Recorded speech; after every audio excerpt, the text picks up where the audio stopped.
Hello friends, अगर आप भी क्लास 10th में हैं और 28 अक्टूबर को एग्ज़ाम देने वाले हैं, मंथली वाला एग्ज़ाम जो मासिक परीक्षा आपका है, ठीक ना, स्कूल में, हाई स्कूल में, तो उनके लिए मैंने ऑब्जेक्टिव क्वेश्चन जो ओरिजिनल वायरल हुआ था वो मैंने कराया था। तो बहुत सारे बच्चे कमेंट करने लगे, सर हमको जो है ना, अगर सब्जेक्टिव करा देते 2 नंबर का प्रश्न तो बहुत हमको हेल्प होता।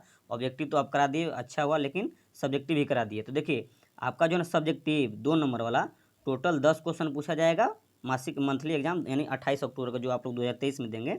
तो दो नंबर कितना पूछेगा, 10 क्वेश्चन टोटल रहेंगे।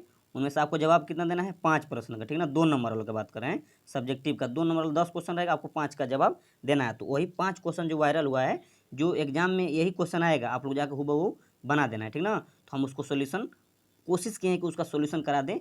बहुत मेहनत लगा है इसको सोल्यूशन करने में, सोचे कि करा देंगे तो आप लोगों को बहुत आसान हो जाएगा, ठीक ना। चलिए, कोशिश किए हैं आप लोग, अगर पसंद आए तो लाइक कीजिए, सब्सक्राइब और दोस्तों को शेयर कीजिए, ठीक ना। चलिए, पसंद आने के बाद अभी नहीं, चलिए लास्ट में क्वेश्चन नंबर 1 देखिए, दिखा दिया हुआ है। पहले से हम सोल्यूशन रखें, आपको समझना है, ध्यान से आप मेरे साथ समझिए अंत तक। द्विघात बहुपद 2x² माइनस 8x प्लस 6, क्या लिखा है, 2x² माइनस 8x प्लस 6 के शून्यकों का योग एवं गुणनफल ज्ञात कीजिए। क्या, योगफल एवं गुणनफल। तो योगफल और गुणनफल का फॉर्मूला क्या होता है, हमने यहाँ सोल्यूशन किया है, आप लोग ध्यान दीजिए। तो देखिए किस प्रकार इसको सोल्यूशन किए हैं। तो गुणनफल ज्ञात करना बोल रहा है, तो ज्ञात, देखिए द्विघात बहुपद हो गया, या दिया हुआ है आपको वही सवाल लिखे, 2x² माइनस 8x प्लस 6, ठीक है ना। तो शून्यकों का योगफल का फॉर्मूला क्या होता है, अल्फा प्लस बीटा बराबर माइनस बी बटे, यहाँ देख पा रहे हैं आप लोग, हम पहले से लिख रहे हैं ना। शून्यकों का योगफल का फॉर्मूला होता है, देखिए अल्फा प्लस बीटा बराबर माइनस बी बटे ए, क्लियर है ना। इसी को सोल्व करना है, तो हमको दोनों ने बोला है, तो योगफल पहले निकालेंगे फिर गुणनफल निकालेंगे। तो देखिए, तो माइनस बी बटे यहाँ दिख रहा है, तो माइनस बी, तो बी का मान कौन होता है, तो बी का मान बीच वाला, बी का ना, पहला में ए का, दूसरा का, समझिए यहाँ पे देखिए। तो पहला में जो है ना आपका, देखिए पहला में ए का मान होता है, दूसरा में बी का और तीसरा में सी का, आप लोग पहले से जानते हैं, इसको पता है। तो देखिए बोला बी का मान, तो बी का मान कितना है, तो बोलेगा सर -8। अब फार्मूला भी 8 था, और माइनस, सवाल में भी 8 है, फार्मूला में 8 है। देखिए -8 बटे ए का मान कितना है, तो 2, तो माइनस बी बटे ए, तो -8 बटे 2 हो गया, तो माइनस माइनस देखिए 8 प्लस हो गया, और बटे 2, तो कटा देंगे तो कितना आ जाएगा, 4, 2 से कटाएंगे 8 में तो 8 गया। तो शून्यकों का योगफल कितना हो गया, अल्फा प्लस बीटा 4 आ गया, क्लियर है। अगले आगे देखिए, आगे एवं शून्यकों का गुणनफल निकालना है। तो अल्फा इंटू बीटा फॉर्मूला होता है, अल्फा इंटू बीटा फॉर्मूला होता है सी बटे ए, सी का मान कितना है, तो बोलेगा सर 6 है, तो 6 बटे ए का मान कितना है, तो इसमें 2 है, तो 6 बटे 2 कटाएंगे 3 आएगा। ऑप्शन यानी क्वेश्चन एक सोल्यूशन हो गया आपका 2 नंबर वाला, ये प्रश्न वायरल था, ठीक ना। अगला प्रश्न देखिए, 5 प्रश्न टोटल कराएंगे, ठीक ना। अगला देखिए बोला है कि HCF 306,757 बराबर 9, HCF दे दिया है, इसका HCF कितना है, 9 है, दिया है। तो LCM कितना है, देखिए LCM 306 गुने 657 ज्ञात कीजिए। एलसीएम यानी ज्ञात करना, हमको एचसीएफ दे रखा है, ठीक ना। तो एक फार्मूला होता है क्या, तो एक फार्मूला होता है, बोलिएगा सर क्या होता है फार्मूला, देखिए यानी LCM गुना HCF बराबर प्रथम संख्या गुना दूसरी संख्या, नहीं होता है। तो हमको एलसीएम निकालना है, तो एलसीएम बराबर फॉर्मूला क्या हो जाएगा, LCM बराबर फॉर्मूला हो जाएगा, इसको देखिए प्रथम संख्या गुना दूसरी संख्या बटे HCF गुना में इधर जाएगा, तो भाग में HCF, यही फार्मूला मैंने यहाँ लिख रखा है, देखिए इसी तरह बना करके यहाँ लिखे हुए हैं। तो कैसे सॉल्यूशन कीजिएगा, यहाँ देखिए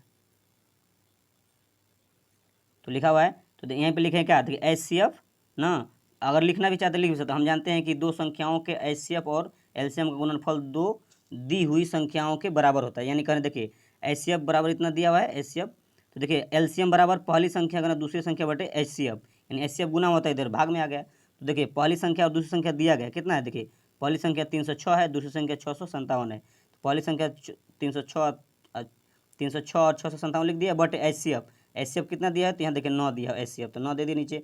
तो यहाँ कटाएंगे, अगर भाग कटाएंगे तो 102 बार में, यानी टोटल 34 गुना आ जाएगा आपका 657, अगर गुना कीजिए तो इतना मान आ जाएगा, ठीक ना। आप लोग कर लीजिए, 2 नंबर प्रश्न ये था। अगला तीसरा क्वेश्चन बताएंगे। तीसरा प्रश्न है, प्रश्न देखिए अगला, गुणनखंड द्वारा समीकरण निकालना है। तो गुणनखंड बीच वाला तोड़िएगा, गुणनखंड पहले भी तो मूल का ज्ञात करना है ना, मूल ज्ञात गुणनखंड द्वारा। तो 5 को ऐसे तोड़ना है कि गुना करने पर देखिए इसको गुना अगर 6 होगा तो तोड़े तो 2x प्लस 3x में तोड़ेंगे, देखिए आ गया ना, दोनों को जोड़िए घटाइएगा तो कितना 5 पुनः या गुना करने पर 6 पुनः पूरा है। तो दोनों में 2x कॉमन कर लीजिए, -3 कॉमन कीजिएगा, तो इतना आ जाएगा आपका 2x - 3 बराबर 0, इतना करके आपके यहाँ से अतः हल का मान, दोनों का मान आ जाएगा। x का मान 3/2, एक आ जाएगा, दोनों मान यहाँ से आप लोग आराम से निकाल सकते हैं, ठीक ना। अगला प्रश्न देखिए, प्रश्न नंबर 5 है, ये 4 हो गया, 5 नंबर लास्ट होगा आपका। टोटल 5 प्रश्न कराएंगे यहाँ पे। यहाँ देखिए क्या बोल रहा है, ये चौथा होगा। दिए गए यानी 5 10 में से हम 5 करा रहे हैं, ठीक ना। दिए हुई AP का इतने ना 0 7 14 21 का पहला पद एवं सर्वांतर ज्ञात करना है। तो कैसे सोल्यूशन यहाँ लिखा हुआ है, पहला पद कितना है तो बोलेगा सर 0, ठीक ना। सर्वांतर निकालिएगा तो A2 minus D2 minus D1, यानी A2 माइनस A1 होना चाहिए यहाँ पर, ठीक ना।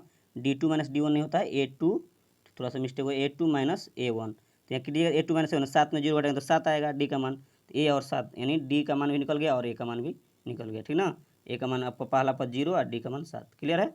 अगला प्रश्न देखिए, लास्ट प्रश्न है। आपको देखिए 0.6 को परिमेय संख्या के रूप में आपको सरल रूप में व्यक्त करना है। तो माना x बराबर 0.6, ये रेकरिंग का मतलब क्या होता है, बराबर मान लिए इतना 6। तो रेकरिंग का मतलब होता है इसको बार बार हम, रेकरिंग का मतलब होता है उस संख्या को बार बार रिपीट कर सकते हैं, ठीक ना। दोनों तरफ 10 से गुना कर देंगे, इधर भी 10 से गुना कर देंगे और इधर भी 10 से गुना कर देंगे, तो 10x हो जाएगा। और यहाँ पे देखिए आपको यहाँ क्या हो जाएगा, प्लस में, इस ये प्लस में बदल जाएगा, 6 प्लस ये 6 पॉइंट पॉइंट करके लिख लेंगे, तो 10x बराबर आपका हो जाएगा।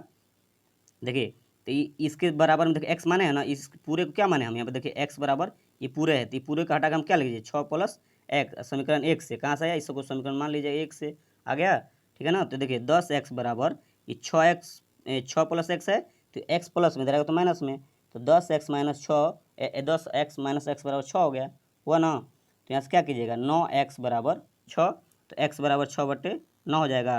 अब 2/9, ये 2/3 आ जाएगा, ये क्लियर हो गया।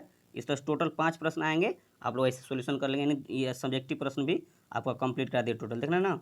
5 प्रश्न टोटल कराए हैं, जो कि आपको एग्जाम ओरिजिनल है, एग्जाम में यही आएगा, ठीक है ना। आप लोग लिख लेंगे। Thanks for watching.